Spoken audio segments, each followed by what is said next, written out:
So, I like hugs. One time a friend of mine came up to me and said, Lisa, I want to get better at hugging. Well, what do you mean? I said. Well, I have trouble hugging people taller than me. I don't know where to put my face. At this point, my mind started racing through all kinds of hugging techniques. Technical details about positioning when hugging people taller than you or shorter than you, different points of entry, pressure exertion, arm positioning. I could come up with diagrams. I was good at hugging. For the tall person problem, I recommended the classic, turn your face 90 degrees and rest your head against their chest. Well, he said, I worry that they'll think I'm enjoying it too much.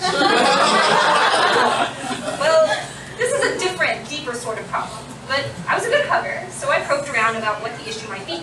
Even if someone positions themselves properly, it doesn't necessarily make a hug good. So what fundamentally makes for a good hugging experience? I think the key to a really good hug is a certain level of vulnerability present in both parties.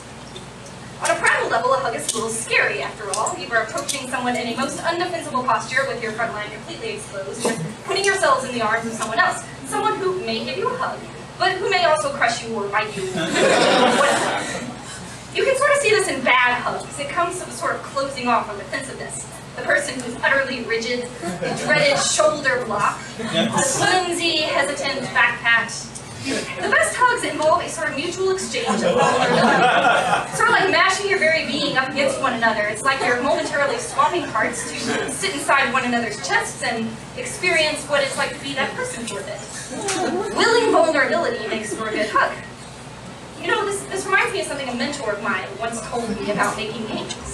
I was talking with him and likely rolling around in the ground and panicking about something, though I don't remember exactly what anymore. And he said to me, he said, Lisa, how do you reach people through your games? On a personal level, how do you really connect with them? I thought about this for a moment. You have to find a way, I thought, to inject the core experience of who you are into other people, distill the essence of who you are and the feeling you're trying to convey, and then deliver it through the game, like an injection. It's tricky, it's hard, you have to sneak up on them unsuspectingly. You have to figure out how to do it. But then if it does happen and it reacts well, then you will reach them, you'll have a connection with your player. There's an easier way, he said, a more efficient way.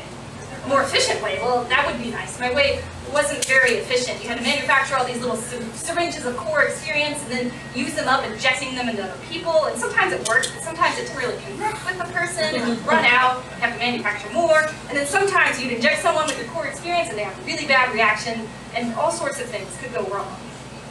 I was eager to hear of an easier and more efficient way to reach people. Tell me. And this is what he told me. He said, Lisa, if you can, through your work, make yourself vulnerable. If you can tear out your heart and hold it above you for the world to see, then it will naturally attract people who will resonate with it. Through honesty and vulnerability, your audience will find you, and they'll be drawn to your work. The ones who it wouldn't have touched won't be bothered. But you don't have to decipher what might touch people's hearts, and you're impossible task with how different people are. Instead, you only have to be honest and vulnerable, and you will reach the right people. Amazing. But this is scary, to make oneself vulnerable in such a way. The image of tearing one's sober heart out, holding it above your head for display is painful sounding for a reason. You're putting your most vulnerable self out there to be scoured for the payoff that you might reach people. It's scary. It seems like a big jump, especially for someone who isn't used to it. You need intermittent steps to get to that point, because if you're at all defensive with how honest you are in your work, it doesn't have the same effect. Deliberate practice and vulnerability. This implies that vulnerability is a skill that can be improved in isolation. But how? Could you then just work on getting good at being vulnerable in a smaller way before jumping into the scariness of ripping out your own heart? If only there were a way to do that.